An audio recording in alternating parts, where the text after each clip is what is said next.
నమస్తే, welcome to Aadan. నమస్తే శ్రీనివాసరావు గారు. నమస్తే రాజేష్ గారు. నమస్తే రాజేష్ గారు, మొత్తానికి ఎన్నాళ్ళలో వేచిన ఉదయం వచ్చినట్లుగా రెండు పార్టీలకు సంబంధించి ఉమ్మడి జాబితా, తొలి జాబితా అయితే రిలీజ్ అయింది. వీళ్ళొక 94, వాళ్ళొక 24. జనసేన పోటీ చేసే ఎంపీ సంఖ్య ఎంతో కూడా క్లియర్గా చెప్పేశారు. 3 వాళ్ళకి ఇస్తున్నామని చెప్పేసి. సో ఓవరాల్గా ఈ జాబితా మీరిద్దరు పరిశీలించారు, చూశారు కాబట్టి ఏంటి మీ ఒపీనియన్ ఏంటి, మీ ఉద్దేశం ఏంటి? హిట్టా, సూపర్ హిట్టా, యావరేజా, ఇంకేదైనా ర్యాంకింగ్ ఇస్తారా? మీ ఇష్టం. ఇంకా ఒక పక్క జగన్మోహన్ రెడ్డి గారు వరుస పెట్టి లిస్టుల మీద లిస్టులు రిలీజ్ చేస్తున్నారు అని చెప్పని తెలుగుదేశం శ్రేణుల్లో కొంత, ముఖ్యంగా సోషల్ మీడియాలో తెలుగుదేశం శ్రేణులు కొంతమందికి చాలా అసంతృప్తి వ్యక్తం చేస్తూ ఉన్నారు. చంద్రబాబు నాయుడు గారు ఇంకా ఒక ఫైనల్ డెసిషన్ తీసుకోలేదు, ఇంకా సీట్లు అనౌన్స్ చేయలేదు, వాళ్ళ సీట్లు ఖరారైపోతూ ఉన్నాయి. ఈ వైపున సీట్లు ఖరారు కాకపోతే ఇప్పటికీ ఒక్కొక్క నియోజకవర్గంలో 2-3 పోటీ పడతా ఉన్నారు. ఎవరు పని చేసుకోవాలి? ఇట్లా రకరకాల పోస్టులు పెడతా ఉన్నారు, రకరకాల వాళ్ళ భావ వ్యక్తీకరణ చేస్తూ ఉన్నారు. ఇటువంటి సందర్భంలో ఇవాళ అన్నిటికీ సమాధానం చెప్పినట్టుగా మమ్మల్ని సంప్రదించిన వాళ్ళందరూ కూడా చాలా సందర్భాల్లో చెప్తా ఉన్నాం. జగన్మోహన్ రెడ్డి గారు లిస్టులు రిలీజ్ చేస్తున్నారు కరెక్టే, ఆయన ప్రజలకు చేరువు కావట్లా. కేవలం 3-4 సిద్ధం సభలే ఇప్పటికి నిర్వహించారు. కానీ తెలుగుదేశం పార్టీ, చంద్రబాబు నాయుడు గారు, నారా లోకేష్, భువనేశ్వర్ గారితో సహా ప్రజలతో మమేకమై తిరుగుతూ ఉంటున్నారు. ఈ అభ్యర్థిత్వాల ఖరారుకు సంబంధించిన ఇంటర్నల్ ఎక్సర్సైజ్ మొత్తం ఇప్పుడు పూర్తయిపోయింది. అంటే ఇప్పుడు కూటమిలో కూడా ఎవరు ఎన్ని స్థానాల్లో పోటీ చేయాలి, ఏ స్థానాల్లో పోటీ చేయాలి అనే విషయం కూడా చాలా వరకు ఖరారైపోయింది. సీట్లు అనౌన్స్ చేస్తారు. మీరు ఎందుకు అనవసరపు ఆందోళన చెందుతూ ఉన్నారు? మీకే ఇంతటి ఆందోళన ఉంటే పార్టీ అధ్యక్షుడిగా ఎన్నికలకి సమాయత్తం అవ్వాల్సిన, సమాయత్తం చేయాల్సిన నాయకుడిగా ఆయనకు ఆందోళన ఉండదా? అంటే ఆయనకు ఆ కన్స్ట్రెయిన్ ఉండదా అని చెప్పని మేము చాలా మందికి సర్ది చెప్తా ఉన్నాం. ఇటువంటి సందర్భంలో ఈరోజు 94 స్థానాలకు సంబంధించి తెలుగుదేశం పార్టీ తన అభ్యర్థుల్ని ప్రకటించింది. అదే సందర్భంలో ప్రజలకు ఇచ్చిన క్లారిటీ ఏంటి అంటే, ఇప్పటి వరకు ఉన్నది జనసేన పార్టీకి ఎన్ని స్థానాలు కేటాయించబోతున్నారు. ఎందుకంటే మనం చాలా సందర్భాల్లో జనసేన పార్టీకి సంబంధించి కాపు సేవా సమితి తరఫున చేగొండ హర్రామ్ జోగి గారు లాంటి వాళ్ళు జనసేన పార్టీ కనీసం 40-50 స్థానాల్లో పోటీ చేయాలి, కొద్ది స్థానాలకు పరిమితం అయితే అది కాపు సమాజానికి ఆమోదయోగ్యం కాదు అని చెప్పని పవన్ కళ్యాణ్ గారిని ఎమోషనల్గా చాలా ప్రెషరు మౌంట్ చేస్తూ ఉన్నారు ఆయన మీద. ఇటువంటి సందర్భంలో రీసెంట్గానే హర్రామ్ జోగి గారిది ఒక స్టేట్మెంట్ చూసాం మనం. పవన్ కళ్యాణ్ గారితో ఈ విషయం గురించి నేను చర్చించాను. ఒక 50 స్థానాల్లో 40 స్థానాల్లో డిమాండ్ చేసి తీసుకోవడం సమస్య కాదు, మనం ఎంతమంది నెగ్గించుకోవడం అనేది ఇంపార్టెంట్ కదా. దానికి తగిన రిసోర్సెస్, మెకానిజం మనం సంసిద్ధంగా ఉన్నామా అని చెప్పని ప్రశ్నించారు. ఆ ప్రశ్నకి సమాధానం చెప్పలేకపోయాను నేను. గెలవటం ఇంపార్టెంట్ కదా, కాబట్టి ఆ బాధ్యత ఆయన మీద వదిలిపెడతాము అని చెప్పని హరిరామ్ జోగి గారు వంటి వాళ్ళు కూడా పవన్ కళ్యాణ్ గారి మీద ఆ బాధ్యత వదిలేయడం జరిగింది. ఇటువంటి సందర్భంలో ఈరోజు ఈ ప్రెస్ మీట్ సందర్భంగా వచ్చిన క్లారిటీ ఏంటి అంటే, జనసేన పార్టీ 24 అసెంబ్లీ స్థానాల్లోనూ 3 పార్లమెంట్ స్థానాల్లోనూ పోటీ చేయబోతున్నట్టుగా ఒక స్పష్టమైన ప్రకటన రావడం జరిగింది. అదే సందర్భంలో జనసేన పార్టీకి సంబంధించిన 24 మంది అభ్యర్థుల్లో 5గురిని ఈరోజు ఖరారు చేయడం జరిగింది. నెల్లిమర్ల, రాజానగరం, అనకాపల్లి, కాకినాడ, తెనాలి, ఈ 5 స్థానాలకు సంబంధించి అభ్యర్థిత్వాలు ఖరారు చేశారు. మిగిలిన 19 స్థానాలకు సంబంధించి ఒక 2-3 రోజుల్లో ప్రకటిస్తామని చెప్పడం జరిగింది. అలాగే తెలుగుదేశం పార్టీ కూడా 94 మంది అభ్యర్థిత్వాలకు సంబంధించి లిస్టు ఖరారు చేశారు ఇప్పటికీ. శ్రీనివాసరావు గారు, మీరు చాలా సందర్భాల్లో జనసేనకి ఇచ్చేటటువంటి సీట్లు ఈ రకంగా ఉండొచ్చని ఒక క్లారిటీ ఇచ్చే ప్రయత్నం చేశారు. సో దాని మీద మీ మీద కూడా చాలా విమర్శలు అయితే చేసిన పరిస్థితి కనిపిస్తోంది. సో మీ అంచనాలు దాదాపుగా నిజమయ్యాయి అనుకోవచ్చా? నేను 23 చెప్పాను, 24 ఇచ్చారు. అంత ఎగ్జాక్ట్గా ఎలా చెప్పగలిగారు? నాకు తెలుసు అండి, నాకు ఆ సమాచారం ఉంది. అంటే ఇప్పుడు మనం హట్ చేసేలా మాట్లాడకూడదు ఎవరినైనా. వాస్తవ పరిస్థితులకి పవన్ కళ్యాణ్ గారికి ఉన్న క్లారిటీ, వాళ్ళ అవగాహన గురించి నాకు కొంత సమాచారం ఉంది కాబట్టి 23, 24 ఉండొచ్చు. అంటే చాలామంది, అంటే మనం యూట్యూబ్లోను మీడియాలోనూ మాట్లాడుతున్నాం కాబట్టి మన దగ్గర కొంత సమాచారం ఉంటుంది, మనకు ఫోన్లు చేస్తారు, కొంతమంది రకరకాల అనుమానాలు కూడా వ్యక్తం చేస్తారు. జనసేన 50 సీట్లు లాగేస్తారు, టీడీపీ దెబ్బేస్తారంటే రకరకాల అనుమానాలు, ఇంకా దానికి అనుమానం పెరిగిపోతామంటారు. ఇప్పుడు పవన్ కళ్యాణ్ గారు ఈ విషయంలో నేను మొదటి నుంచి చెప్తూ వచ్చాను, అంటే విధానపరంగా ఎప్పుడన్నా ఇది కరెక్ట్ కాదంటే మనం ఈవెన్ టీడీపీ చంద్రబాబు నాయుడు గారితో సహా మన అందరినీ కూడా ఇది కరెక్ట్ కాదని చెప్తాం. వాళ్ళు మంచి పని చేస్తే చాలా బాగా చేశారు, చాలా చెప్తాం. అలాగే పవన్ కళ్యాణ్ గారి విషయంలో నిన్న మొన్న ఆయన పార్టీ తెలుగుదేశం పార్టీ గురించి ఏదో అంటే అది కరెక్ట్ కాదండి సూచన అని చెప్తాం. అలాగే టీడీపీ కూడా మీరు కరెక్ట్ కాదు ఇది సూచన చూసుకోండి అని చెప్తాం. అంటే మనం అంటే సలహాలు గట్టే ఇవ్వకూడదు, మనం సూచన మాత్రం చేయగలుగుతాం, ప్రజాభిప్రాయాన్ని ప్రతిబింబిస్తాం అంతే. ఈ లెక్కన ఇప్పుడు చూస్తే ఉమ్మడి జాబితా వచ్చింది కదా, మరి బీజేపీ పరిస్థితి ఏంటంటారు? ఇప్పుడు బీజేపీ పరిస్థితి, బీజేపీ ఉందన్న సంగతి తెలుస్తుంది కదా. కాదండి, బీజేపీ నాకు వాళ్ళు వచ్చిన క్లారిటీ నా అంచనా ఏంటంటే బహుశా బీజేపీ పొత్తులో ఉండకపోవడానికి 50-50 ఛాన్సెస్ ఉన్నాయి. ఉంటే ఉండొచ్చు. పవన్ కళ్యాణ్ కూడా బీజేపీ ఆశీస్సులతో ఆశీస్సులు అన్నాడు అంతే తప్ప కలిసి వెళ్తున్నాం అని చెప్పలా. అదే నిన్న పొత్తుల కోసం కాళ్ళ వెళ్ళబడి ఒప్పించాను, నానా తిట్లు తిన్నాను, ఇంకా చాలా ఇబ్బందులు పడ్డానని చెప్పిన తర్వాత మనం అనుకుంటాం కదా. ఇప్పుడు అలా కదండి, ఇప్పుడు అది 50-50 ఛాన్సెస్ ఉన్నప్పుడు ఒకవేళ నిజంగా పొత్తులో ఉన్నారనుకుంటా వాళ్ళే 1-2 వాళ్ళే కూడా అనౌన్స్ చేసేవాళ్ళు. అవును, అంటే వాళ్ళు అది ఇంకా ఖరారు కాలేదేమో అనుకుంటున్నాను. నీ అభిప్రాయం ఏంటి? ఇప్పుడు భారతీయ జనతా పార్టీ నాయకత్వం వాస్తవంగా 2019 ఎన్నికల తర్వాత అమిత్ షా గారు చాలా స్పష్టంగా ప్రకటించారు ఆ రోజు, భవిష్యత్తులో కూడా తెలుగుదేశం పార్టీకి మాకు ఇక సాహిత్యపరమైన పొత్తులు ఉండవు, శాశ్వతంగా ఆ దారులు మూసుకుపోయినట్టు అని చెప్పని ప్రకటన చేశారు. కానీ ఈ మధ్య 2 సందర్భాల్లో వారే చంద్రబాబు నాయుడు గారిని ఢిల్లీకి పిలిపించి మాట్లాడటం జరిగింది. తెలంగాణ అసెంబ్లీ ఎన్నికలకు ముందు చంద్రబాబు నాయుడు గారి అరెస్టుకి కొద్ది కాలం ముందు ఒకసారి నడ్డా గారు, అమిత్ షా గారు చంద్రబాబు నాయుడు గారిని ఢిల్లీకి పిలిచి మాట్లాడటం జరిగింది. వాస్తవంగా అసలు ఆ చర్చల అజెండా ఏంటి, వాళ్ళేం అడిగారు, ఈయనేం చెప్పారు, అసలు ఏమి నిర్ణయించారు అనేది ఇప్పటి వరకు కూడా దాని గురించి ఎక్కడా ఇరుపక్షాల వైపు నుంచి ఒక ప్రకటన రాలా. తర్వాత మొన్న రీసెంట్గా మరొకసారి చంద్రబాబు నాయుడు గారిని ఢిల్లీ పిలిపించడం జరిగింది. ఆ పిలిపించిన పరిస్థితులు పరిణామాలు ఒకసారి మనం గమనించుకుంటే భారతీయ జనతా పార్టీకి ఒక కంపల్షన్ క్రియేట్ అయ్యింది. ఇప్పుడు అదేంటి అంటే దక్షిణాది వర్సెస్ ఉత్తరాదిగా ఈ మధ్యకాలంలో ఒక స్లోగన్ రావడం జరిగింది. డికే శివకుమార్ గారి సోదరుడు కాంగ్రెస్ పార్టీ పార్లమెంట్ సభ్యుడు భారతీయ జనతా పార్టీ కేంద్ర ప్రభుత్వం దక్షిణాది రాష్ట్రాల పట్ల వివక్ష ప్రదర్శిస్తుంది, అంటే ట్యాక్స్ సెంట్రల్ పూల్కి దక్షిణాది రాష్ట్రాలు చేస్తున్న కంట్రిబ్యూషన్ని సేమ్ ప్రపోర్షన్లో దక్షిణాది రాష్ట్రాలకి రిలీజ్ చేయటం లేదు, వేరేజ్ ఉత్తరాది రాష్ట్రాలకి వాళ్ళకి ఆ రాష్ట్రాల నుంచి వసూలవుతున్న ట్యాక్స్ కంట్రిబ్యూషన్తో పోల్చి చూస్తున్నప్పుడు చాలా ఎక్కువగా వాళ్ళకి అందిస్తూ ఉన్నారు. ఇది మా రాష్ట్రాల పట్ల ప్రదర్శిస్తున్న వివక్ష. ఇదే వివక్ష కనుక ఇదే విధంగా కొనసాగిన పక్షంలో అవసరమైతే దక్షిణ భారతదేశం విడిగా ఒక దేశంగా ఏర్పాటు చేసుకోవాల్సిన పరిస్థితులు ఉత్పన్నం అవుతాయి అని చెప్పని చాలా గంభీరమైన ప్రకటన అది. ఇది ఒక రకంగా దేశవ్యాప్తంగా కూడా చాలా సంచలనానికి దారితీసింది. ఆ తర్వాత కర్ణాటక ముఖ్యమంత్రి సిద్ధరామయ్య గారు కేంద్ర ప్రభుత్వానికి వ్యతిరేకంగా జంతర్ మంతర్ దగ్గర ధర్నా చేయటం, అదే బాటలో కేరళ, తమిళనాడు ప్రభుత్వాలు కూడా గొంతు కలిపిన నేపథ్యంలో పార్లమెంట్ ఎన్నికలకు సమీపిస్తున్న సందర్భంగా ఈ దక్షిణాది వర్సెస్ ఉత్తరాది అనే స్లోగను డెఫినెట్గా వాళ్ళ క్రెడిబిలిటీ లాస్ అది భారతీయ జనతా పార్టీ కేంద్ర ప్రభుత్వానికి. ఎందుకు అనంటే ఏ అంశాన్ని అయితే సిద్ధరామయ్య గారు లేవనెత్తారో అదే అంశాన్ని ధృవీకరిస్తా విత్ స్టాటిస్టిక్స్ జాతీయ మీడియాలో కూడా చాలా చర్చనీయాంశమైంది. అంటే ఇవాళ దక్షిణాది రాష్ట్రాల నుంచి వసూలవుతున్న ట్యాక్స్ కాంపోనెంట్ ఎంత, ఆయా రాష్ట్రాలకి సెంట్రల్ గవర్నమెంట్ నుంచి వెళ్తున్న డివల్యూషన్ ఆఫ్ ఫండ్స్ ఎంత, ఆ ప్రపోర్షనేట్ పరంగా చూసుకున్నప్పుడు ₹1 ట్యాక్స్ దక్షిణాది రాష్ట్రాల నుంచి కేంద్ర ప్రభుత్వానికి వస్తే దక్షిణాది రాష్ట్రాలకి కేంద్ర ప్రభుత్వం నుంచి అందుతున్నది 13 పైసల నుంచి 27 పైసల వరకు మాత్రమే. అదే ఉత్తరప్రదేశ్, బీహార్ లాంటి రాష్ట్రాలకి ₹2.70 నుంచి ₹7 వరకు ఆయా రాష్ట్రాలకి అందుతూ ఉంది. ఈ వాస్తవ గణాంకాలు ఎప్పుడైతే జాతీయ స్థాయిలో చర్చనీయాంశంగా మారినాయో ఇది భారతీయ జనతా పార్టీ ప్రభుత్వానికి ఒక క్రెడిబిలిటీ ఫ్యాక్టర్గా మారింది. ఆ నేపథ్యంలో వాళ్ళకి ఫేస్ సేవింగ్ చేసుకోవాల్సిన అవసరం ఏర్పడింది.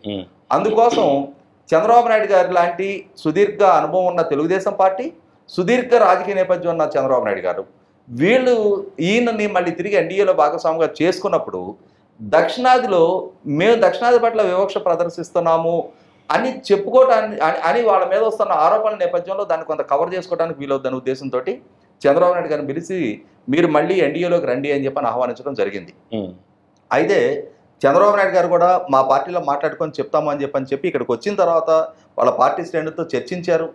ఒకవేళ ఇప్పుడున్న ఆంధ్రప్రదేశ్ రాష్ట్ర రాజకీయ పరిస్థితులు స్థితిగతులను ఒకసారి బేరీ చేసుకున్నా కూడా జగన్మోహన్ రెడ్డి గారు సృష్టిస్తున్న శాంతి భద్రతల సమస్య, వ్యవస్థను మొత్తం గుప్పెడు పెట్టుకొని ఎన్నికలని ఒక అపహాస్యంగా మారుస్తున్న తీరు, స్థానిక సంస్థల ఎన్నికల సందర్భంగా కానీ, తిరుపతి పార్లమెంటు ఉప ఎన్నిక సందర్భంగా కానీ, కుప్పం మున్సిపల్ ఎన్నిక సందర్భంగా కానీ, ఈ మధ్యకాలంలో ఓట్ల తొలగింపులు చేర్పుల దగ్గర కానీ, అలాగే వాలంటీర్లని ఇవాళ ఒక ప్రైవేట్ ఆర్మీ లాగా ఎన్నికలకు సమాయత్తం చేస్తున్న తీరు కానీ, ఇవన్నీ చూసిన తర్వాత ఎన్నికలు ఫ్రీ అండ్ ఫెయిర్గా జరగాలి అన్నా, లేదు జగన్మోహన్ రెడ్డి గారి ఈ దుందుడుకు చర్యల్ని కట్టడి చేయాలి అన్నా కూడా ఎలక్షన్ కమిషన్ పూర్తి పారదర్శకంగా తమకు మద్దతు తెలిపిన పక్షంలో మాత్రమే చేయగలుగుతాము. అటువంటి మద్దతు ఎలక్షన్ కమిషన్ వైపు నుంచి దక్కాలి అని అంటే కేంద్ర ప్రభుత్వ అండదండలు అవసరం. కాబట్టి ఇప్పుడు జగన్మోహన్ రెడ్డి గారిని ఎన్నికల్లో కట్టడి చేయడం కోసమైనా సరే భారతీయ జనతా పార్టీ తోటి సెయిల్ అవ్వక తప్పదేమో అని చెప్పనే భావన వ్యక్తమైంది. అయితే మరి అది ఇంకా ఫ్లూయిడ్ స్టేట్లోనే ఉన్నట్టుంది. ఇంకా ఒక సాలిడ్ స్టేట్ ఇంకా ఛాన్స్ ఉందంటారా? సాలిడ్ స్టేట్కి ఇంకా వచ్చినట్టు లేదు. ఏదేమైనా సరే ప్రస్తుతానికి ఈ రెండు పార్టీలకు సంబంధించి లిస్ట్ అనౌన్స్ చేశారు. దాదాపుగా 99 స్థానాలకు సంబంధించిన అభ్యర్థిత్వాలు ఖరారు చేశారు. ఇంకొక 76 స్థానాలకు సంబంధించిన అభ్యర్థిత్వాలు ఖరారు చేయాల్సి ఉంది. అదే సందర్భంలో భారతీయ జనతా పార్టీ ఆశీస్సులు ఉన్నాయని చెప్పని పవన్ కళ్యాణ్ గారు చెప్పారు. కానీ భారతీయ జనతా పార్టీ తోటి అలయన్స్లోకి వెళ్ళబోతున్న స్పష్టమైన సంకేతం ఇరు పార్టీల అధినేతల వైపు నుంచి అయితే ఇంకా రాలేదు. కాబట్టి ఏంటంటే ఇప్పటికీ అన్సర్టైన్ గానే ఉంది. అంటే భారతీయ జనతా పార్టీ ఎటువంటి సంకేతాలు ఇస్తా ఉంది, వాళ్ళేం ప్రతిపాదిస్తూ ఉన్నారు, వీళ్ళేం సమాధానం చెప్తున్నారు, లేదు వీళ్ళు వాళ్ళకి ఎటువంటి ప్రతిపాదనలు ఇస్తా ఉన్నారు అనేది ప్రస్తుతానికి ఇంకా అంతర్గతంగా చర్చలు జరుగుతున్నాయి తప్ప బాహాటంగా అధికారికంగా ధృవీకరణ అయితే ఇప్పటివరకు రాలేదు. కాకపోతే అధికార పార్టీ జగన్మోహన్ రెడ్డి గారి వైపు నుంచి ఈ మధ్యకాలంలో కూడా నరేంద్ర మోడీ గారి అపాయింట్మెంట్ కోసం మళ్ళీ ట్రై అంటే గత వారం ఒకసారి చంద్రబాబు నాయుడు గారిని ఎప్పుడైతే ఢిల్లీ పిలిపించారో ఆ వెంటనే జగన్మోహన్ రెడ్డి గారు మళ్ళీ ఢిల్లీ వెళ్ళి రావడం జరిగింది, నరేంద్ర మోడీ గారిని కలిసి రావడం జరిగింది. ఆ తర్వాత మధ్యలో మళ్ళొకసారి కూడా నరేంద్ర మోడీ గారు అపాయింట్మెంట్ కోసం ట్రై చేస్తున్నట్టుగా వార్తలు వచ్చినాయి. కానీ అదైతే ఇంకా ఖరారు కాల. ఏదేమైనా సరే కేంద్ర ప్రభుత్వ సహకారం ఉంటుందా ఉండదా అనేది మనం చెప్పలేం. కానీ ప్రస్తుతానికి ఈ అధికారికంగా ప్రకటించబడిన తెలుగుదేశం జనసేన కూటమి వాళ్ళ అభ్యర్థిత్వాలు ఖరారు చేస్తూ ఉన్నారు. 99 మందికి సంబంధించిన స్థానాలు ఖరారు చేస్తున్నారు. ఈ ఖరారు చేసిన స్థానాల్లో కూడా చాలా మార్పు చేర్పులు కూడా ఉన్నాయి. అలాగే చాలా మందిది మొదటి విడతలోనే ఖరారు అవుతాయి అనుకున్న స్థానాలు ఇంకా ఇప్పటికీ కొన్ని ఖరారు కాలేదు. కొంత సస్పెన్స్ కొనసాగుతూ ఉంది. అదే సందర్భంలో జనసేన పార్టీకి సంబంధించి 24 స్థానాల్లో 5 స్థానాలే ఖరారు చేస్తున్నారు. ఇంకా మిగిలిన 19 స్థానాలు ఎక్కడ ఇవ్వబోతున్నారు, తెలుగుదేశానికి సంబంధించిన ఎవరి రాజకీయ భవిష్యత్తు అగమగోచరంగా మారబోతుంది, ఎవరి స్థానాలు ఏంటి అనేది కూడా ఇంకా కొంత అన్సర్టైన్ సిచ్యుయేషన్ కొనసాగుతూ ఉందనేది వాస్తవం. మీరు చెప్పండి. ఇప్పుడు స్థానాలు అయితే కొన్ని ప్రకటించేశారు, ఇంకా 76 పెండింగ్ ఉన్నాయి. సో ఈ మొదటి లిస్టు రిలీజ్ అయిన తర్వాత ఇక ఆగ్రహ జ్వాలలు, తిరుగుబాటు, బావుటాలు ఇవన్నీ మనం చూసే ఛాన్స్ ఉందంటారా? మీకు అంటే లిస్టు చూసిన తర్వాత మీకేమనిపిస్తుంది? నాకు లిస్ట్ అలా చూసిన వెంటనే నాకు ఏమనిపించింది అంటే పాజిటివ్గా అనిపించింది. బాగానే ఇచ్చారు. అసలు అభ్యంతరకర పరిస్థితులు ఏమి లేవా? 1-2 స్థానాల్లో నంద్యాల సీటు మీద నాకైతే తీవ్ర అభ్యంతరం ఉందన్న. నాకు అభ్యంతరం ఉంటే వాడు పట్టించుకుంటాడు. కానీ మామూలుగా అయితే ఇప్పుడు మైనారిటీలోనే కుర్రోడికి ఇవ్వచ్చు. జీవితకాలం వాళ్ళంతా పదవులు అనిపించాడు. అయినా డెఫినెట్గా ఫరూక్ గారిని గౌరవించాలి. అలాగే ఆయన ఆల్రెడీ ఎమ్మెల్సీ. తర్వాత ఆయన కావాలంటే మంత్రి పదవి ఇచ్చి గౌరవించండి ప్రభుత్వం వచ్చిన తర్వాత. కానీ ఒక యువకుడైన మైనారిటీ యువకుడికి ఇవ్వాలి కర్నూలు జిల్లా నుంచి. బ్రహ్మానందరెడ్డి ఎంత చేశాడు? 5 ఏళ్ళు. బ్రహ్మానందరెడ్డి కూడా పర్లేదు యువకుడే. అని చేత అదొకటి నాకు కొంచెం ఇదైతే కొంచెం తేడాగా ఉందిరా బాబు అనిపించింది. లేదా వాళ్ళ గోళల ఇప్పుడు పిట్టపోరు పిల్లి తీర్చింది అన్నట్టుగా వాళ్ళు ఏమైనా గొడవలు పడుతుంటే దాన్ని వాళ్ళు తప్పించి ఇలాగ ఇచ్చారేమో అని అనిపించింది నాకు ఒకటి. తర్వాత ఇప్పుడు ఇంకా ఆశ్చర్యకరమైన దిగ్భ్రాంతి గురించి మంచి సంభ్రమాచార్యకు గురి చేసిన సీట్లు 2 ఉన్నాయి. ఏంటవి? ఇప్పుడు తిరువూరు కొలుపూడి శ్రీనివాసరావు గారికి సరిపల్ల రాజేష్, మహాశాన్ రాజేష్కి ఇవ్వడం అనేటువంటి పీ గన్నవరం. ఇది మంచి సందేశం. అంటే పార్టీ కష్టపడి పనిచేసి పార్టీ కష్టాలలో ఉన్నప్పుడు వాళ్ళ చరిత్ర అనవసరం, ఎవరికి వినిపించుకోకలేదు.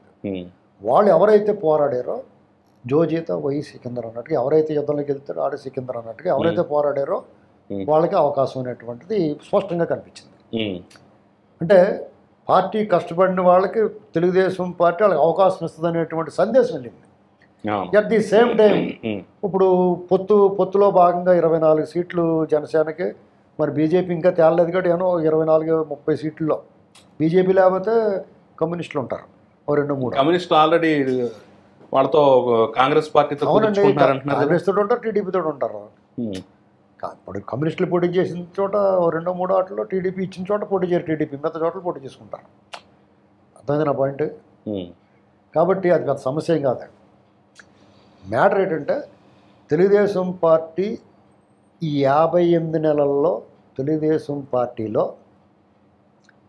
అహర్నిశలో పోరాడి జగన్మోహన్ రెడ్డి లాంటి క్రూర పాలకుడు పాలనలో నిరంతరం వేధించబడతా, వెంటాడబడతా, అక్రమ కేసులు, దాడులు, దుర్మార్గాలు, గృహ నిర్బంధాలు, జైళ్ళు, బెయిళ్ళు, కార్యకర్తలను కాపాడుకోవడం, కోడి పిల్లలు కాపాడుకున్నట్టు గద్దల నుంచి అలా కాపాడుకోవడం, ఖర్చు, ఏ కార్యక్రమం. ఇప్పుడు జగన్మోహన్ రెడ్డి ఏనాడు కుదురుకోవడం లేదు కదండి, ప్రతిరోజు ఏదో సమస్య. ఆ కరోనా వచ్చినప్పుడే క్వారంటైన్ టైంలో ఇంట్లో కూర్చున్నారు, మిగతా అంతా కూడా బయట తిరగాల్సిందే ఏదో కూడా. కరెక్టే. కానీ ఇలాంటి ఎంత కష్టపడిన వాళ్ళకి డబ్బులు ఖర్చు పెట్టుకుంటారు. ఎంత మినిమంలో కనీసం 5-6 కోట్లకు వచ్చాడు. తక్కువ ఖర్చు చేసుకుంటే ఈ 5-6 ఏళ్ళలో యాక్టివ్గా ఉన్న వాళ్ళందరికీ వాళ్ళకి సీట్ లేదంటే వాళ్ళ మనసు కలుక్కుమంటుంది. త్యాగం చేయాలంటే తెలుగుదేశం పార్టీ నాయకులు పోరాడటమే కాకుండా తన వ్యయ ప్రయాసాలు కోర్చడమే కాకుండా రాష్ట్రం కోసం వాళ్ళు త్యాగం చేస్తారు. అందరూ కూడా వాళ్ళు కోపం వచ్చి మాట్లాడతారు, ఆవేదన ఉంటుంది, ఆవేశం ఉంటుంది, ఆక్రోశం ఉంటుంది. అయితే వాళ్ళు ఒకవేళ వాళ్ళు మాట జారినా కానీ ఆవిడ కూడా హట్ అవ్వకూడదు, వాళ్ళని విమర్శించకూడదు. First point. 2, వాళ్ళని బుచ్చగిస్తారు. వాళ్ళు మొదటగా కోపంలో సాధారణంగా ఒక మార్పుని మొదట వ్యతిరేకిస్తారు, తర్వాత విమర్శిస్తారు, తర్వాత ఆచరిస్తారు. కానీ ఇక్కడ నా పాయింట్ ఏంటంటే ఇప్పుడు పార్టీని నమ్ముకొని జగన్మోహన్ రెడ్డి నిర్బంధాలను వీటన్నిటిని వాళ్ళు వైఎస్ఆర్ కాంగ్రెస్ పార్టీలు ఎమ్మడలేకో లేదంటే అక్కడ అన్యాయం జరిగో అవమానం జరిగో రకరకాల కారణాల చేత వచ్చిన వాళ్ళలో కూడా ఒక కోటమిరెడ్డి శ్రీధర్ రెడ్డికి ఒకళ్ళు ఇద్దరు తప్ప మిగతా అసలు నెల్లూరు ఎక్కడి నుంచి అయితే అసలు రెవల్యూషన్ మొదలైంది అనుకున్నాం, ఆనవ రామనారాయణ రెడ్డి కానివ్వండి మిగతా వాళ్ళు కానివ్వండి అసలు లేదు. తాడికొండ లాంటి ప్లేస్లో సరే చివరి వరకు ఉన్న చివరిలో ఒక తిరుగుబాటు బావుటలో తాను కూడా భాగస్వామైనటువంటి ఉండవల్లి శ్రీదేవి వంటి వాళ్ళకు కూడా అవకాశం కల్పించలేదు ఇంతవరకు అనేది ఒక చర్చ అయితే ఉంది కదా. ఇంకా నమ్ముకొని వచ్చేవాళ్ళు ఏ రకమైన సందేశం వెళ్ళిపోద్దంటారు? ఇప్పుడు టీడీపీలోకి రావాలనుకుంటే వైసీపీ నుంచి కొంతమందికి ఆ ప్లేస్ అవకాశం ఉంటుంది, లేదా వేరే రకంగా అవకాశం కల్పిస్తారు. అన్నిటికన్నా పెద్ద ఆపర్చునిటీ అంటే రేపు ఆ ప్రభుత్వం అధికారంలోకి వచ్చిన తర్వాత దప్పలం వేయకుండా ఉంటారు. ఫస్ట్ అంటే వైసీపీ ప్రభుత్వంలో నువ్వు దుర్మార్గం చేయకపోయినా సరే ఇంగువ కట్టిన గుట్టకి ఇంగువ వాసన ఉన్నట్టు నువ్వు ఆ పార్టీలో ఉన్నప్పుడు దుర్మార్గం జరుగుతుంది, నోరు మూసుకున్నావు కాబట్టి నీకు కూడా పడుతుంది రౌండ్. అది తప్పించుకోవాలంటే ఇందులో రావాల్సిందే. అంటే బోల్డ్గా చెప్తున్నాం మేము కాబట్టి పార్టీలో చాలా డిగ్నిఫైడ్గా డిప్లొమాటిక్గా చెప్తారు, అందుకోసం వస్తారు. అలాగని చెప్పేసి ఎవరు పడతాడు వచ్చేస్తారు, సీట్లు ఇచ్చేస్తారు, వీళ్ళు ఏం పీకుతారు ఇక్కడ. అదే రాంగ్ మెసేజ్ వెళ్తుంది. ఇది కరెక్ట్గా ఉంది లిస్ట్. ఇప్పుడు అంటే 1-2 పొరపాట్లు డెఫినెట్గా జరుగుతాయి. అలాగే కొన్ని కంపల్సరీగా అనౌన్స్ చేస్తారు. ఎప్పుడైతే మడమ తెప్పని పోరాటం చేశారన్న వాళ్ళు సీట్లు లేవు, ఇప్పుడు ఇంకా అనౌన్స్ చేయలేదు. రేపు ఎప్పుడు అనౌన్స్ చేస్తారు చూడండి. ఎందుకంటే పొత్తులు ఉన్నప్పుడు కొంత కసరత్తు చేయాలంటే చాలా కసరత్తు ఉంటుంది. ఇప్పుడు పార్టీ కార్యకర్తలు లేకపోతే సోషల్ మీడియా జనం లేకపోతే సానుభూతి పని వీళ్ళందరూ కూడా ఎప్పుడైతే ప్రెజర్ పెడతారు. మాలాంటి వాళ్ళు ఫోన్లు చేస్తారు, 100 ఫోన్లు చేస్తారు. ఇప్పుడు తెగ వచ్చేస్తున్నాయి ఫోన్లు, అది అక్కడ రాలేదు ఇక్కడ రాలేదు, ఆడ తీసుకొచ్చారు, ఇది అనుమానం, ఇలాంటివన్నీ మాట్లాడతారు. ఇప్పుడు మేము జనరల్గా ఏం జరుగుతుందో దాన్ని మమ్మల్ని కొంచెం ఫాలో అయ్యేవాడికి ఏం చెప్తామంటే కంగారు పడకుండా బాబు అని చెప్పేసి వాళ్ళు స్వాంతన పరిచి ఉపశమనం కలిగించడం చేయగలుగుతాం ప్రవచనం లాగా. అంతకు మించి మన చేతిలో ఏముంటుందండి. ఇప్పుడు తాడికొండ గురించి ప్రస్తావించారు కదా, ఇక్కడ తెనాలి శ్రావణ్ కుమార్ గారిని కన్సిడర్ చేయడానికి ఆయనకున్న పాజిటివిటీ చెప్తాను నేను. ఆయన 2009లో మొట్టమొదటిసారి పోటీ చేయడం జరిగింది. ఆ పోటీ చేసేనాడు ఆయన ఆ రోజు డిపిఓ జాబ్ అయింది, డిస్ట్రిక్ట్ పంచాయత్ ఆఫీసర్ గ్రూప్ 1 అధికారి. దానికి రాజీనామా చేసి వచ్చి చాలా యంగేజ్లో తెలుగుదేశం పార్టీ తరఫున 2009లో పోటీ చేశారు. పోటీ చేసి చాలా కొద్ది మార్జిన్తో ఓడిపోవడం జరిగింది. ఓడిపోయిన తర్వాత కూడా 2009లో తెలుగుదేశం పార్టీ ప్రతిపక్షానికి పరిమితమైంది. ప్రతిపక్షంలో రాజీలేని పోరాటం చేశాడు ఆయన. నాకు ప్రభుత్వ ఉద్యోగం మానేసి వచ్చాను, నేను ఇవాళ ఓడిపోయాను అని చెప్పని గెలిచిన పార్టీ వైపు ఫిరాయించలా. 2014లో నెగ్గారు. 2014లో అక్కడ రాజధాని నిర్ణయం జరిగిన తర్వాత ఆ రాజధాని ల్యాండ్ పూలింగ్లో చాలా ఎన్లైన్ కృషి చేశాడు ఆయన. అంటే రైతులకున్న అనుమానాలను నివృత్తి చేయడంలో, రైతులకి నచ్చజెప్పటంలో, ఎవరైనా రైతులు మేము పూలింగ్కి ఇవ్వము అని చెప్పని అనుకూలంగా లేని వాళ్ళని కన్విన్స్ చేయడానికి కానీ, అక్కడ ఒక లాఠీ చార్జో ఒక బలవంతపు బెదిరింపు అవసరం లేకుండా రైతులు స్వచ్ఛందంగా ముందుకొచ్చి అన్ని వేల ఎకరాలు భూములు ఇచ్చారు అని అంటే వీళ్ళందరూ చేసిన కృషి చాలా అమోఘం. అక్కడ 2019లో మళ్ళీ ఓడిపోయారు ఆయన. ఓడిపోయిన తర్వాత కూడా మనం చూస్తున్నాం చాలామంది రాజకీయ అవకాశవాదుల్ని. కానీ అదే శ్రావణ్ కుమార్ గారు మళ్ళీ ప్రతిపక్షంలో కొనసాగుతూ కూడా గుంటూరు పార్లమెంటుకి అధ్యక్షుడిగా పనిచేస్తా ఇవాళ పార్టీకి అంకితమై పనిచేస్తా ఉన్నాడు. మరి అంత లాయల్టీ ప్రదర్శించే నాయకుడిని ఇవాళ ఆయన కాదని చెప్పని ఇప్పుడు కొత్తగా మరి శ్రీదేవిని ఏ హామీ ఇచ్చి తీసుకున్నారు పార్టీలోకి? ఆమెకి మేము ఎమ్మెల్యే టికెట్ ఇస్తామని చెప్పని పార్టీ అష్యూర్ చేసిందో లేదో తెలియదు కదా. అక్కడ జరిగింది ఏంటి? నమ్ముకొని వచ్చారు కదా. వినాలి ఒకసారి. శ్రీదేవి గారు వైసీపీ పార్టీలో అవమానపడి బయటకు వచ్చారు. తెలుగుదేశం పార్టీ ప్రలోభపెట్టి బయటికి తీసుకోవాలా. అక్కడ జరిగింది ఒకసారి మీరు గుర్తు చేసుకుంటే, తాడికొండ నుంచి డాక్టర్ ఉండవల్లి శ్రీదేవి గారు నెగ్గారు. నెగ్గిన తర్వాత జగన్మోహన్ రెడ్డి గారు ఆమె నియోజకవర్గ పరిధిలో రాజధాని నిర్మాణం జరగాలి. జగన్మోహన్ రెడ్డి గారు 3 రాజధానులు నిర్ణయం చేసిన పర్యవసానం ఆమె జగన్మోహన్ రెడ్డి గారి పట్ల లాయల్టీ ప్రదర్శించింది. తన నియోజకవర్గానికి అన్యాయం జరుగుతున్నా, తన నియోజకవర్గ ప్రజలకి కష్టం ఎదురవుతున్నా కూడా ఆమె తన పార్టీ తీసుకున్న నిర్ణయానికి కట్టుబడి జగన్మోహన్ రెడ్డి గారి పట్ల లాయల్టీ ప్రదర్శించిన పర్యవసానం నియోజకవర్గ ప్రజల్లో ఆమెకు వ్యతిరేకత పెరిగింది. ఆ వ్యతిరేకత పెరిగిన దాన్ని సాగ్గా చూపించి జగన్మోహన్ రెడ్డి గారు అంటే ఆయన తీసుకున్న నిర్ణయ పర్యవసానం ఆమెకు వ్యతిరేకత పెరిగింది. ఆమె ఆయన పట్ల లాయల్టీ ప్రదర్శించింది. ఆ లాయల్టీని గుర్తించకుండా ఆయన ఆమె పట్ల వ్యతిరేకత పెరిగింది అని చెప్పని ఆమె ఎమ్మెల్యేగా కొనసాగుతుండగానే డొక్కా మాణిక్య ప్రసాద్ గారిని తెలుగుదేశం పార్టీ నుంచి ఫిరాయించిన ఆయన తీసుకొచ్చి అక్కడ ఇన్ఛార్జిగా ప్రకటించాడు. ఆయన కొనసాగుతుండగానే అక్కడ కత్తెర సురేష్ గారిని ఇన్ఛార్జిగా ప్రకటించాడు. ఆయన కొనసాగుతుండగానే ఇప్పుడు మేకతోటి సుచరిత గారిని తీసుకొచ్చి అక్కడ ఇన్ఛార్జిగా ప్రకటించారు. అంటే జగన్మోహన్ రెడ్డి గారు అక్కడ ఒక సంక్షోభం సృష్టించాడు. ఆమె అవమానపడింది. ఆ అవమాన భారంతో ఆ పార్టీ నుంచి వీడింది ఆమె. కాబట్టి ఆ అవమానపడ్డ నేపథ్యంలో ఈ అధికార పార్టీలో కొనసాగటం కన్నా ప్రతిపక్షమే ఉత్తమం అని చెప్పని ఆమె తెలుగుదేశం పార్టీలోకి రావడం జరిగింది. నాకు మీరు సీట్ ఇస్తారా అని చెప్పని కండిషన్లు పెట్టే పరిస్థితి కాదు ఆ రోజు ఆమెది. సరే, ఇప్పుడు ఫస్ట్ ఫేజ్ లో ఇప్పుడు ఆమెని ఏం చేస్తారు, ఆమె సర్వీసెస్ ఏ విధంగా వాడుకుంటారు అనేది ఇవాళ 175 మందికే రాష్ట్ర వ్యాప్తంగా అకామిడేట్ చేయగలుగుతారు. మిత్రపక్షాలతో అలయన్స్ ఉన్న సందర్భంగా 175 మంది కూడా ఆపర్చునిటీ ఉండదు. మిగిలిన పార్టీ యంత్రాంగం కొన్ని లక్షల కోట్ల మంది ఉంటారు కదా. పార్టీకి ఓట్లేసే కోట్ల మంది ఓటర్లు ఉంటారు. పార్టీ జెండా మోస్తా సుదీర్ఘకాలంగా దశాబ్దాల తరబడి పనిచేస్తున్న కార్యకర్తలు ఉంటారు. వివిధ హోదాల్లో పనిచేస్తున్న నాయకులు ఉంటారు. వాళ్ళందరికీ ఎమ్మెల్యే ఆపర్చునిటీ రావట్లేదు కదా. కరెక్టే. ఇప్పుడు ఇక్కడ ప్రధానంగా ఫస్ట్ లిస్ట్ లో అద్భుతంగా పనిచేస్తా అసలు వీళ్ళ పేరు మొదటే అనౌన్స్ అవుతుంది అనుకున్న వాళ్ళలో కూడా చాలా మందికి రాకపోవటాన్ని మనం కొంత ఆశ్చర్యంగా చూడొచ్చు అంటారు. ఎందుకంటే ఇప్పుడు గురజాలు తీసుకుంటే ఎరపతిన శ్రీనివాసరావు డ్యామ్ షూర్ సీట్ అనేది పార్టీలోనే బయట ప్రచారం, అలాంటి వాళ్ళకి ఇక్కడ కనిపించలేదు. ఆనం రామనారాయణ రెడ్డి వాళ్ళకి కూడా డ్యామ్ షూర్ సీట్ అన్నారు, అక్కడ కనిపించిన పరిస్థితి. మనం శ్రీకాకుళం నుంచి మొదలు పెడితే గౌతు శిరీష్ వంటి వాళ్ళు కానివ్వండి, ఇలా ఒక్కొక్క జిల్లాలో ఒక్కొక్క పరిస్థితి మనం చూస్తున్నాం కదా. ముఖ్యంగా గంటా శ్రీనివాసరావు వంటి వాళ్ళు అసలు తురుపు మొక్కలో వీళ్ళకి ఎక్కడిచ్చినా గెలుస్తారు అనుకున్న వాళ్ళలో కూడా మొదటి లిస్టులో అలాంటి వాళ్ళకి సీటు కనిపించలేదు. అంటే రాయలసీమలో కూడా అలాంటి పరిస్థితి ఇప్పుడు ఉంది కదా. మీరు ప్రస్తావించిన చాలా మందికి సీట్లు వస్తాయి. కాకపోతే ఏమవుతుందంటే ఇప్పుడు ప్రత్యర్థిని బట్టి ఉంటుంది. నాదెండ్ల మనోహర్ గారికి తెనాలి అంటే జనసేనతోటి అలయన్స్ కారణంగా తెనాలి నాదెండ్ల మనోహర్ గారికి ఇస్తున్నారు. అక్కడ తెలుగుదేశం పార్టీ నుంచి సీనియర్ నాయకుడు ఆల్పాటి రాజేంద్ర ప్రసాద్ గారు ఉన్నారు. 1989 నుంచి తెలుగు యువత అధ్యక్షుడిగా, తర్వాత 6 సార్లు పార్టీ తరఫున పోటీ చేశారు. ఆయన 3 సార్లు శాసనసభ్యుడిగా నెగ్గున్నారు. ఇవాళ తెనాలి సీటు నాదెండ్ల మనోహర్ గారికి ఖాయం చేయడం జరిగింది. సో డెఫినెట్గా అంతటి సీనియర్ నాయకుడిని పక్కన పెట్టడం అనేది పార్టీకి ఇష్టం కాదు, ఆయన నమ్ముకున్న శ్రేణులకి అంగీకారం కాదు, ఆమోదయోగ్యం కాదు. ఆ నాయకుడు కూడా ఫీలింగ్ ఉంటుంది, ఇన్ని సంవత్సరాలుగా నేను లాయల్గా ఉన్నాను పార్టీకి, ఇంత సర్వీసెస్ చేస్తా ఉన్నాను, ఇవాళ ఓడిపోయిన పరిస్థితిలో కూడా మీరు గమనించుకుంటే తెలుగుదేశం పార్టీ 2019లో ఓడిపోయిన తర్వాత వైసీపీ పార్టీకి ప్రభుత్వానికి పెను సవాలు విసిరింది తెనాలి. మీకు ఆ ఇన్సిడెంట్ గుర్తుందా కదా? మీకు ఆ అంశం గుర్తుంది కదా, దాని గురించి చెప్తున్నారు కదా. ఇక్కడ అబ్జెక్షన్ ఏంటంటే చాలా మంది, అంటే నేను నా అబ్జెక్షన్ కాదు, తెలుగుదేశం పార్టీ వాళ్ళు అలాంటి నాయకుల్ని గుర్తించకుండా 5 ఏళ్లలో 4 సంవత్సరాలు హైదరాబాద్కో లేదంటే ఇంటికో పరిమితమై 5వ సంవత్సరంలో ఫ్రెష్గా బయటకు వచ్చినటువంటి పత్తిపాటి పులవరకు ఎలా ఇస్తారు అనేది ఎదురవుతున్న ప్రశ్న కదా. అంటే ఇక్కడ ఏ నియోజకవర్గం ఆ నియోజకవర్గమే కదా. ఇప్పుడు పత్తిపాటి పుల్లారావు గారి నియోజకవర్గంలో జనసేన కనుక అలయన్స్ అక్కడ సీట్ ఇచ్చున్నట్టయితే పరిస్థితి వేరు. ఇప్పుడు అక్కడ అలయన్స్ కాసేపు పక్కన పెడదాం సార్. ఓకే, ఇప్పుడు మిగతా చోట్ల అంటున్నాను అది పార్టీ జస్టిఫై చేసుకోవాల్సి ఉంటది. తెనాలికి సంబంధించినంత వరకు నాదెండ్ల మనోహర్ గారు కూడా తెనాలి నుంచి 2 సార్లు ఎమ్మెల్యేగా నెగ్గున్నారు. వాళ్ళ నాన్న భాస్కర్ గారు కూడా తెనాలి నుంచి ఎమ్మెల్యేగా నెగ్గున్నారు.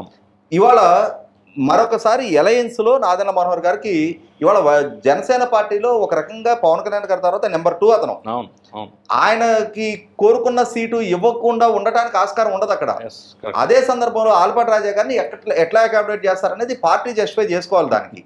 ఎందుకంటే అంత సీనియర్ నాయకుడు, ఎందుకంటే నాకు వ్యక్తిగతంగా చాలా సన్నిహిత సంబంధాలు ఉన్న కుటుంబం, నువ్వు అని పిలిచేంతటి అటాచ్మెంట్ ఉంది నాకు. ఆయన పార్టీ లాయల్టీ వదలడు, పార్టీకి వెనుపోటు పొడిచే నాయకుడు కాదు. ఆ శ్రేణులు కూడా అంతే, పార్టీ ఆదేశాన్ని ధిక్కరించేసి ఇవాళ అక్కడ రాజా గారికి ఇవ్వలేదు కాబట్టి అని చెప్పని మేము మనోహర్ గారికి సపోర్ట్ చేయమనుకునే నేచర్ కూడా ఉన్న క్యాడర్ కాదు. అల్టిమేట్ గా వాళ్ళకి ప్రత్యర్థి వైసీపీ. ఇప్పుడు ఇక్కడ నేను ఒక విషయం చెప్పదలుచుకున్నానండి. జనసేన టీడీపీ పొత్తులో భాగంగా కొంతమంది సీట్లు కోల్పోతున్నారు కదా. సాధారణంగా సీట్లు కోల్పోయిన నాయకులకి మనస్తాపం ఉంటుంది, అలాగే జనసేనలో కూడా వస్తుందని రాని వాళ్ళకి మనస్తాపం ఉంటుంది. ఓవరాల్గా టీడీపీ కేడర్ కానీ జనసేన కేడర్ కానీ చాలా సంతృప్తికరంగా ఉంటుంది. ఎందుకో తెలుసా, జనసేన కార్యకర్తల్లోనూ జనసేన శ్రేణుల్లోనూ మనం అనుకున్న వాళ్ళకి సీట్లు వస్తున్నాయి. మనోహర్ గారిది ఏమీ అబ్జెక్షన్ పెట్టలేదు. పవన్ కళ్యాణ్ గారు ఎక్కడ అనుకుంటే అక్కడ ఇస్తున్నారు, నాగబాబు గారు ఎక్కడ కావాలంటే అక్కడ ఇచ్చారు. అంటే వాళ్ళు ఏమనుకున్నారో అక్కడ ఇబ్బంది పెట్టుకుంటారు. వాళ్ళు అడిగారు పవన్ కళ్యాణ్ రాజీనామా అన్నారు, రాజీనామా తీసుకోమన్నారు. అంటే ఆ రకంగా ఈగో కూడా ఉంటుంది కదా కార్యకర్తలకి. ఎక్కువ సీట్లు రావాలి మాకు కూడా ఏదో ఉంటుంది. ఆ ఈగో ఆ అహం చల్లారుతుంది కొద్దిగా, అంటే సంతృప్తికరంగా ఉంటుంది. అలాగే టీడీపీ వాళ్ళు కూడా 50 అడిగేస్తాడేమో బాబన్న భయం, ఆ భయం ఉంది వీళ్ళందరికీ. అంటే పార్టీని ధిక్కరించలేరు. చంద్రబాబు నాయుడు గారి నిర్ణయాన్ని ఆ పార్టీ శ్రేణులు ఏమి ధిక్కరించలేరు కదా. ఏం చేస్తారు, 40, 35, 40, 50 అడిగేస్తాడేమో, అలాగే బీజేపీ వాళ్ళు నమ్మలేము, బీజేపీ వాళ్ళు ఇతను ప్రయోగించారేమో, ఇలాంటి రకరకాల అనుమానాలతో చెప్తున్నారు అంతా. ఇంకో అంశం ఏంటంటే ఇప్పుడు సాక్షి కానీ వైసీపీ కానీ ఆఖరికి జగన్మోహన్ రెడ్డితో సహా బాబు భార్యే ఈసారి బై బాబు ఉంటుంది, ఆయనకి రెస్ట్ ఇద్దాం ఉంటుంది అని చెప్పేసి చేసినటువంటి కామెంట్లు ఆ వికృత ప్రచారం విషం చల్లటానికి మొదటి లిస్టులోనే ఆయన పేరు ఆయనే ప్రకటించుకోవడం అనేది, ఆఖరి పేరుగా ప్రకటించుకోవడం అనేది కొంత చెంపదెబ్బ లాంటి. చంద్రబాబు నాయుడు గారి మీద వాళ్ళు బై అంటానికి బుద్ధి లేదు వాళ్ళకి.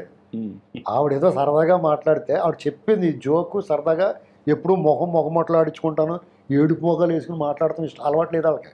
బాబు నాకు ఓట్లు ఏంటని ఏడితే ఎప్పుడు అడిగారు వాళ్ళు. అలాగే అదే మీ భవిష్యత్తు బాగు చేస్తాను, అభివృద్ధి చేస్తాను, మీరు నాకు ఓటేయండి మీ భవిష్యత్తు బాగుంటుంది అని చెప్పి ఒక పిల్లల్ని బేలిపితే ఆనందంరా బాబు నీకు తీసుకొచ్చి ఇస్తారన్నట్టు చెప్తారు. అంతేగాని మా నాన్న చంపేశారు, మా చిన్నాన్న చంపేశారు, నన్ను పొడి చేస్తాను చూస్తున్నారు, నన్ను వాళ్ళు ఎవరితో ముప్పు ఉంది, నీకెవరితో ముప్పు ఉంటుంది. ఈ విక్టిమ్ కార్డు వాడు ఎప్పుడు అడగలేదు ఓట్లు. ఇది జనరల్గా కూడా పార్టీలోకి ఎలాగ ఉంటుంది. మాకు కూడా వెగుటూ డోకొచ్చేస్తుంది అలాంటి మాటలు అంటుంటేనే, పచ్చబద్దాలు మాట్లాడుతుంటే. నేను అన్నీ పూర్తి చేసేసాను, నేను ఒంటరి వాడిని, వాళ్ళందరూ ఒకటి అయిపోయారు, ఎవరో ఒకటి అయిపోయారు, తుక్కులు అయిపోతాను, ఎవడన్నా మాట్లాడతాను పైనుంచి కింద తడిసిపోతుంది అందరికన్నా. అయినా సరే వీళ్ళు పోరాటం చేశారు, పోరాట వీరులు వీళ్ళు టీడీపీ వాళ్ళు. వాళ్ళ జీవితకాలం ఇప్పుడు పోరాటం చేయలేదు కాబట్టి అలాంటి అసంతృప్తి కూడా దాటారు అంటున్నాను నేను. ఇప్పుడు వాళ్ళు జనసేనతో పొత్తున్నప్పుడు వీళ్ళందరికీ ఒక గుబులు ఉంది, దిగులు ఉంది. మనం ఇంత కష్టపడ్డాం, మా పార్టీకి చాలా అనుకూలంగా ఉంది పరిస్థితి, చంద్రబాబు నాయుడు గారినే ముఖ్యమంత్రిగా కావాలనుకుంటున్నారు. ఇటువంటి పరిస్థితుల్లో ఇందులో అధికారంలో వాటా, సీట్లలో వాటా ఇస్తే మనకు నష్టమేమో అన్న భయం, బెంగ, ఆందోళన ఉన్న వాళ్ళకి ఆయన పవన్ కళ్యాణ్ గారు తెలుగుదేశం శ్రేణులు నోట్లో స్పందరపోతుంటాయి. ఆయన చాలా పెద్ద మనిషిలో మాట్లాడాడు. మన 24 గెలవాలన్నాడు. గెలవాలని కోరుకుంటున్నాను నేను కూడా. ఒక్క సీటు కూడా ఓడిపోకూడదు, అన్నీ గెలవాలి. ఎందుకంటే అలాంటి పరిస్థితి ఉంది ఆంధ్రప్రదేశ్లో. టీడీపీ వాళ్ళు కూడా అంతే. మొత్తం వైసీపీని 1 నుంచి 5 లోపల పరిమితం చేయాలా, గట్టిగా కృషి చేయాలా. అంటే ఎంత నాకు అనిపించిందండి పాజిటివ్గా. అంటే మిగతా వాళ్ళు ఎలాగుందో, అంటే నీదేం పోయిందో నిమ్మగడ్డ భానుమూర్తి అంటే నేనేం చేయను, కానీ ఇప్పుడు నీది కాకపోతే తాటి ఎదురు నాకు ఫస్ట్ లిస్ట్ చూడగానే ఒక నంద్యాల విషయంలోనూ ఒకటో రెండో ప్రకటించాల్సింది అనిపించింది. 1-2 ఇంకా ప్రకటించేస్తే బాగుండేది, ఆల్రెడీ వాళ్ళు కష్టపడతారు ఉన్నారు. అంటే కొంతమంది నాయకులు పక్కలో బళ్ళని పెడతారు వాళ్ళకి. ఒక జిల్లాకే ఒక హెడ్ ఉంటాడు. మీకు అనిపించింది ఇప్పుడు తెలుగుదేశం పార్టీ మేము బీసీలకు పెద్దపేట వేస్తాం, అట్ ద సేమ్ టైం యువతకి ఎంత పర్సంటేజ్ ఇస్తాం అని చెప్పేసి మొదటి నుంచి చెప్పుకుంటూ వస్తుంది కదా. సో ఫస్ట్ లిస్ట్ లో ఆ మార్క్ ఏమన్నా కనిపించింది? అంతా ఆ మార్కే కదా. మీకు ఒక కేసు రిఫరెన్స్ చెప్తాను నేను. అనంతపురం జిల్లా పెనుగొండ నియోజకవర్గం ఉంది. అక్కడ బీకే పార్థసారథి గారు సీనియర్ నాయకుడు, జిల్లా పార్టీ అధ్యక్షుడు కూడా.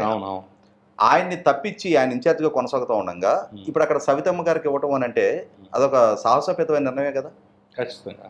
సో బండారు శ్రీశ్రావణి సో కొత్త జనరేషన్ కి ప్రయారిటీ ఇస్తానట్టే కదా. డెఫినెట్ గా మీకు ఎంఎస్ రాజుకి ఇస్తారా అని చెప్పేసి లాస్ట్ వరకు చర్చ నడిచింది. ఇప్పుడు ఎంఎస్ రాజు గారికి అతను స్టేట్ లీడర్ అండి, అతను ఎక్కడైనా పోటీ చేయగలగాలి. బండా శ్రీశ్రావణి ఆ సింగనమల వరకు పరిమితం ఆవిడ. ఎంఎస్ రాజు గారు స్టేట్ లీడర్. ఇప్పుడు కొలికిపూడి శ్రీనివాసరావు గారు ఉన్నాడు, అతను తిరువూరులో ఇచ్చినా ఒకటే ఇమేజ్ ఉంటుంది, తాడికొండలో ఇచ్చినా ఒకటే ఇమేజ్ ఉంటుంది. సరిపల్ల రాజేష్ కాకినాడలోనూ పోటీ చేయొచ్చు, లేకపోతే గన్నవరంలో పోటీ, అమలాపూర్లో ఎక్కడైనా పోటీ చేయొచ్చు. వాళ్ళకున్న రిజర్వ్ దాంట్లో జనరల్లో కూడా పోటీ చేయొచ్చు. అలాగే ఇతను ఎంఎస్ రాజు కూడా. కాబట్టి ఇప్పుడు వాళ్ళు స్టేట్ వైడ్ పాపులర్ అయిన లీడర్స్ ఎక్కడైనా పోటీ చేసి స్థాయిలో ఉంటారు. సో ఫైనల్ కామెంట్ ఏంటి మీది? ఫైనల్ కామెంట్ ఏంటంటే మొదటి లిస్ట్ లో అయితే పెద్దగా ప్రకంపనలు, అలజడులు, తిరుగుబాటు బాటలు ఇవేమి పెద్దగా కనిపించట్లేదు, కానీ రెండో లిస్ట్ లో ఏమైనా ఉంటాయండి? మీకు అస్సలు లేకుండా ఉండదండి. ఒకవేళ లేకపోయినా కానీ మంట ఆరిపోతుంది కదా, ఎగదోయిరా అన్నట్టు వాళ్ళు ఎగదోస్తారు.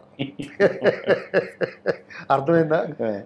అది ఒకటి సహజంగానే ఉంటుంది. అంటే గతంలో మనం చూసాము ఈ లిస్టులు రిలీజ్ చేసే క్రమంలో రకరకాల లిస్టులు, అర్ధరాత్రులు అపరాత్రులు కూడా చంద్రబాబు నాయుడు అయితే ఒకటి మాత్రం మెచ్చుకోవాల్సింది ఏంటంటే షెడ్యూల్ విడుదల అవ్వకుండా లిస్టు విడుదల చేశారంటే చంద్రబాబు నాయుడు గారు దీంట్లో లోకేష్ స్టాంప్ దబేలమంటే రాజమౌళి స్టాంప్ లా కనపడుతుంది, స్పష్టంగా కనపడుతుంది. అంటే మీకు సీట్లు ఇచ్చిన విధం చూడండి, అందులో ఎంపిక చేసిన అభ్యర్థుల విషయంలో లోకేష్ మార్కు కనపడుతుంది.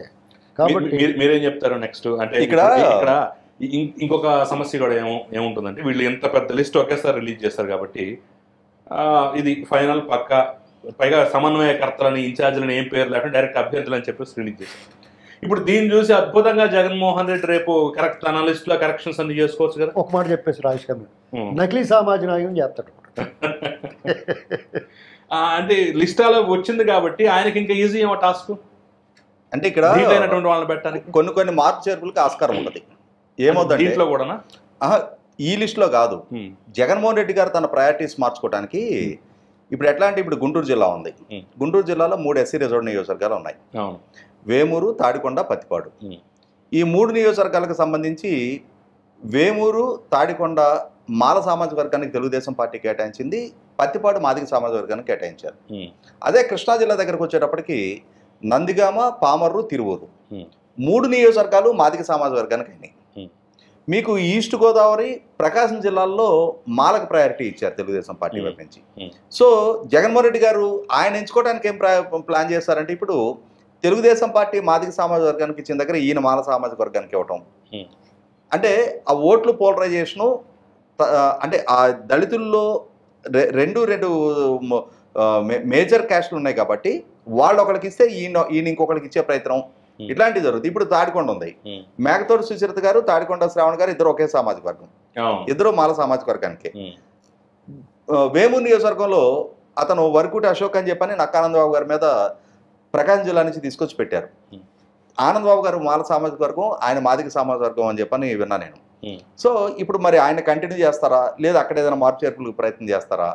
రామాంజనేయులు గారి మీద అక్కడ కూడా వేరే మాల సామాజిక వర్గాన్ని తీసుకొచ్చి పెట్టినట్టున్నారు అక్కడ.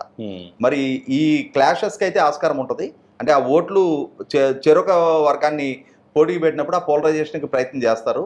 అట్లాగే ఇప్పుడు మనం ఇందాక శ్రీనివాసరావు గారు అన్నట్టుగా జనరల్ కేటగిరీ సీట్లో మేము బీసీలకి అంటే గ్యారంటీకి వీళ్ళు తెలుగుదేశం గెలుస్తుంది అనుకున్న సీట్లో బీసీలతోటి ప్రయోగం చేయటం, అంటే ఎటు తిరిగి ఆ సీట్ రాదు అనుకున్న దగ్గర అక్కడ బలిపశువులుగా బీసీలు మార్చే ప్రయత్నం చేస్తాడు ఆయన. నకిలీ సామాజిక. అదే గ్యారంటీగా రెడ్లు గెలుస్తారు అనుకున్న స్థానాల్లో రెడ్లకి ఇచ్చిన దగ్గర మాత్రం అటువంటి ప్రయత్నం చేయడం ఆయన. ఇప్పుడు ఈ మొదటి లిస్ట్ లో ఈ వీళ్ళు అనుకున్న పర్సంటేజ్లు వచ్చాయంటారా? యువతకి, బీసీలకి, మిగతా వర్గాలకి ఎంత పర్సంటేజ్ మేము ఇస్తామని చెప్పేసి మొదటి హామీ ఇస్తారా? మీరు తూకం వేసుకుని కరెక్ట్గా చూసుకొని తూకం వేసుకున్నట్టు సరిపోతారు. ఇక్కడ తెలుగుదేశం పార్టీలో మొదటి నుంచి పార్టీ పట్ల లాయల్టీగా ఉన్న చాలా మందికి మళ్ళీ అవకాశాలు దక్కినాయి. అదే సందర్భంలో చాలా నియోజకవర్గాల్లో కొత్త ప్రయోగాలు కూడా మొదలైనవి. ఓకే, అదే ఇంకా పార్టీకి అంకిత భావంతో ఉండి సుదీర్ఘ పోరాట నేపథ్యం ఉన్న చాలా మందికి ఇంకా అవకాశాలు దక్కల. మరి వాళ్ళ రాజకీయ భవిష్యత్తు ఏమవుతుంది అనేది ఇప్పుడు రాబోయే లిస్టులో చూద్దాం. వేచి చూడాలి మనం.